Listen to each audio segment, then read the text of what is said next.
अहमदाबाद में air India के विमान हादसे पर योग गुरु बाबा रामदेव ने तुर्की की ओर इशारा कर नया बखेड़ा खड़ा कर दिया है। उन्होंने कहा है कि मुझे ये पता चला कि तुर्की की एक एजेंसी जो विमानों में मेंटेनेंस का काम करती है, कहीं तुर्की ने तो इसके जरिए दुश्मनी नहीं निकाली है, कहीं उसने तो कोई साजिश नहीं रची। उन्होंने ये भी कहा कि भारत को अब इस तरह के संवेदनशील मामलों में तो विदेशी हस्तक्षेप को कम करना पड़ेगा। तुर्की ने दुश्मनी तो कहीं नहीं निकाली है इसके माध्यम से, क्योंकि वहाँ की एक एजेंसी जो ये सर्विस मेंटेनेंस का काम करती थी विमान का, कहीं उसने तो कोई साजिश नहीं रच दी है।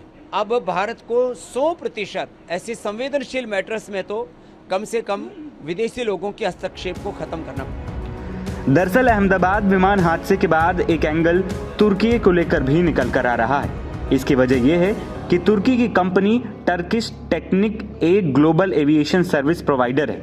भारत में भी कुछ एयरलाइंस इस कंपनी की क्लाइंट हैं। इनमें एयर इंडिया और इंडिगो भी शामिल है। इसीलिए बाबा रामदेव ने ऐसा सवाल उठाया। लेकिन ऑपरेशन सिंदूर के बाद तुर्की ने जिस तरह से पाकिस्तान का साथ दिया था, उसके बाद भारत ने उसका बॉयकॉट शुरू कर दिया और एयर इंडिया ने भी टर्किश टेक्नीशियन के साथ अपने करार को खत्म कर लिया था। फिलहाल बाबा रामदेव के बयान के बाद वो लोगों के निशाने पर आ गए हैं। हादसे के पीछे इस बात की भी दृष्टि होनी चाहिए कि मुझे ऐसा पता लगा है कि यूक्रेन की कोई एक एजेंसी जो ये मेंटेनेंस का काम करती है, सर्विस का काम करती है, तो कहीं माफ़ करना, ये तुर्की है। मुझे ये एविएशन सेक्टर के ऊपर भारत को और नज़र रखनी पड़ेगी।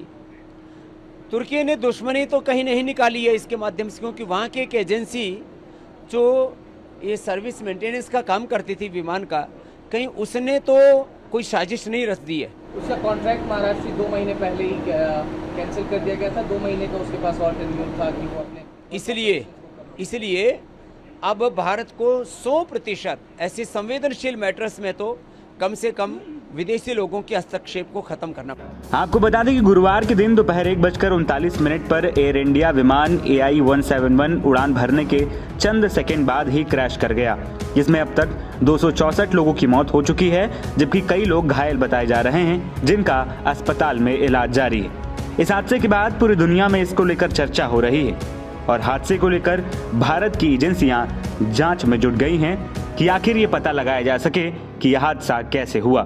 NBT ऑनलाइन की रिपोर्ट।